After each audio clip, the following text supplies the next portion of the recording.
Hey guys, welcome back to my 5th review in the On Wax Record Reviews series here, and today I am going to be talking about the latest, well, maybe not quite, album from Neil Young, being Chrome Dreams. And look, I mean, I don't think Neil Young is someone who needs any introduction, especially if you've been watching his channel. But if you clicked on this video and you don't know who he is, I'll give you one anyway. Of course, the Canadian-American musician who's been rocking out since the late 60s with Buffalo Springfield, and still going strong to this day, all the way through his solo career, his stint with Crosby, Stills, and Nash, of course being Crosby, Stills, Nash, and Young. I mean, Neil Young is one of the most acclaimed singer-songwriters of the 1970s and of all time. I mean, come on. He's an absolute legend.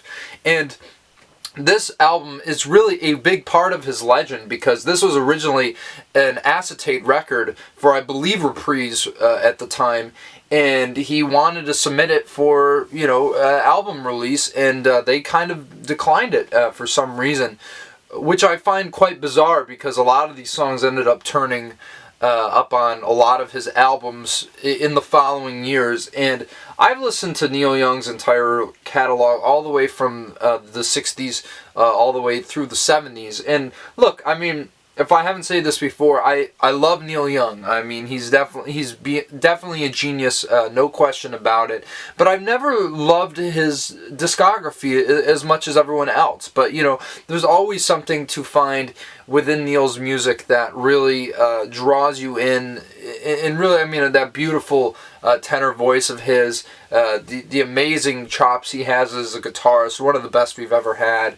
I mean, you gotta love the guy. He's an absolute legend, like I said. And this really was like his version of Smile by the Beach Boys, or the Basement Tapes of Bob Dylan the Band, or the Black Album by Prince. Like, this album was bootlegged to death. Well, maybe not to death, but it was well sought after, especially by collectors and Neil Young fans alike, because everyone wanted to hear the original sessions and recordings that were made for this record. That obviously a lot of these either recordings ended up on albums or just reworks of the entire songs themselves.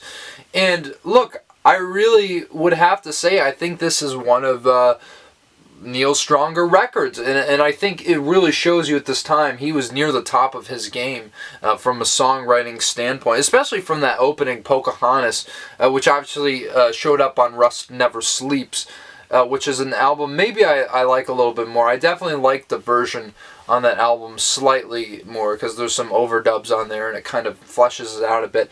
But just the way he chronicles the decimation of the Native American indigenous people, it really is just so haunting.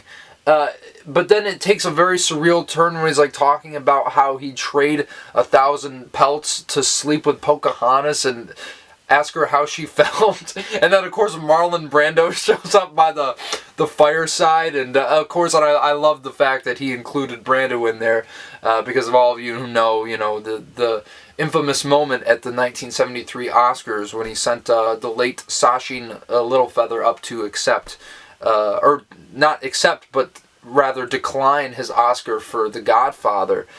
So I just love the fact that he's throwing him in there, and it's just him or Pocahontas, Marlon Brando, and me. It really is, I think, such a wonderful song, because it really combines like this really harsh critique and really lays it bare for everyone to kind of witness these atrocities, and also kind of create a funny, humorous song on the same token. I really think it's brilliant, and definitely one of the standout songs, I think, just in general, from Neil Young's output in the 70s, which is really saying quite a lot.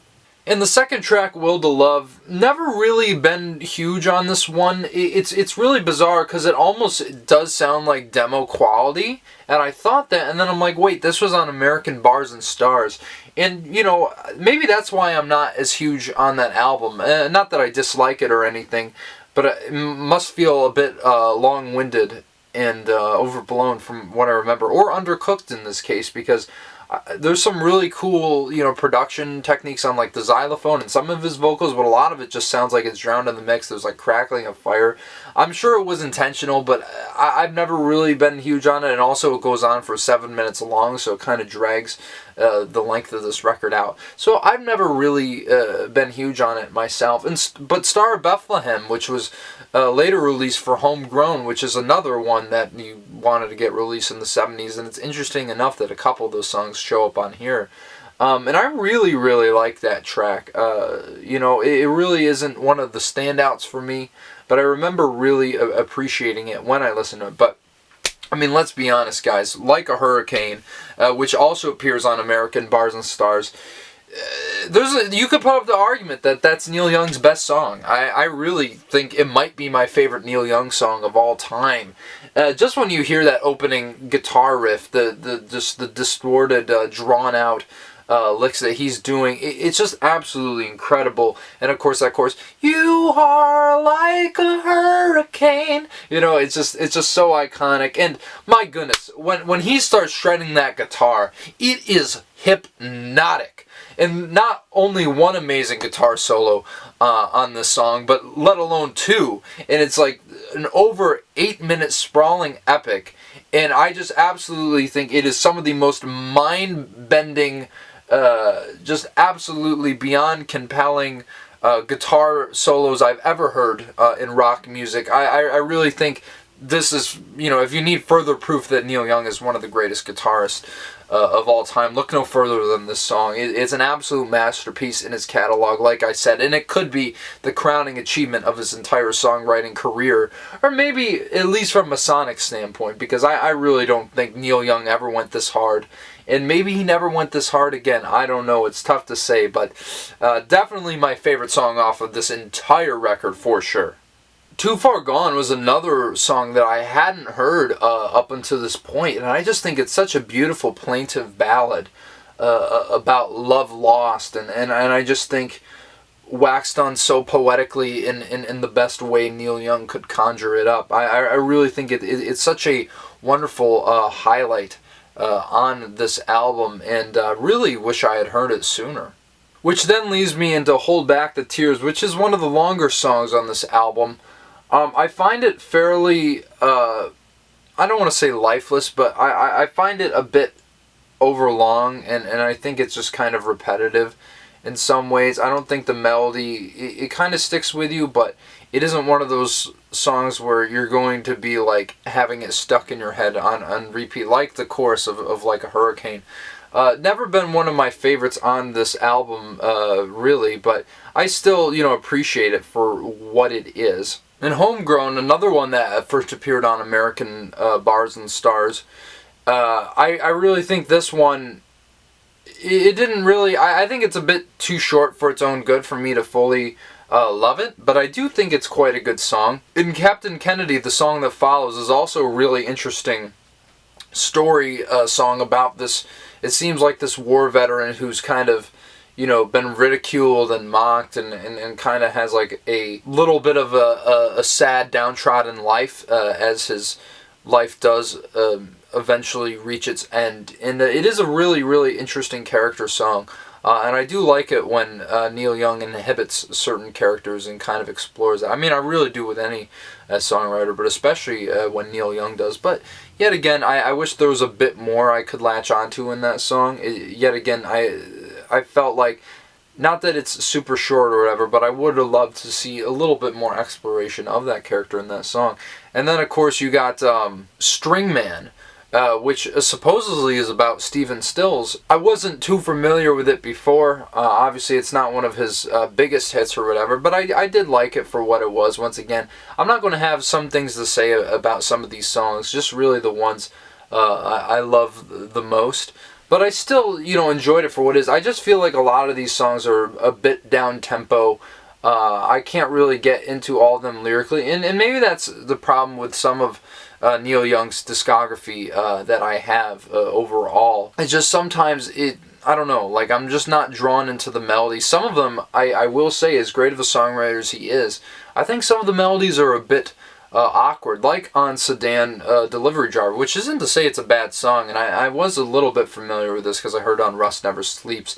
And this is one of the few recordings, along with Hold Back the Tears, that previously had been unreleased, never to have been heard outside of bootlegs, at least this particular version. It's about Neil Young being like, like being a drug dealer or something, or, kind of like the guy that drops them off. And yeah, I don't know. I think it's an interesting song for sure lyrically, but I just think melodically it sounds a bit awkward to me. And I don't know, like maybe, let me know if you guys feel that about some of his songs, but I've always felt that more than a lot of other people, I think. I don't know, it's just something I was thinking about. And then, oh my goodness, what can you say about Powderfinger?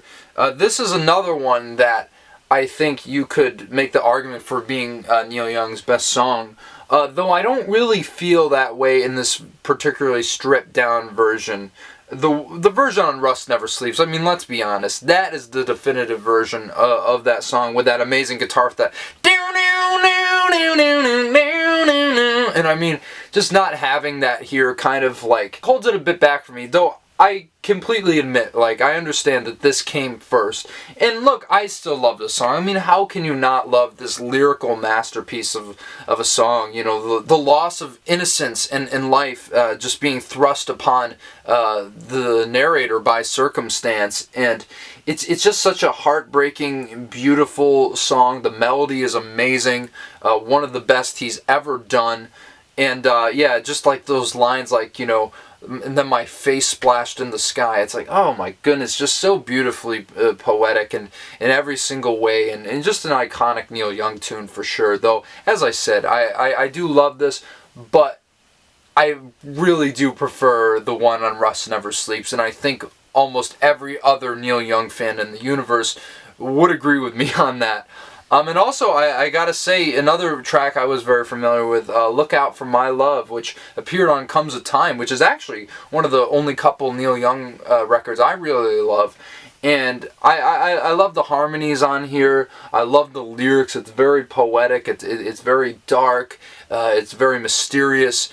It's always been such an intriguing song to me, and I think it's a great one to close this album off. Because look, I could knock this for the versions maybe not being up to par as the versions we'd hear later on. But then again, this was originally what it was supposed to be. I'm sure there would have been some way that Neil would have reworked a lot of these songs, as he eventually did in a few years' time. But for what it is, I mean, as I said, you can really tell the strength of Neil at this time was just undeniable.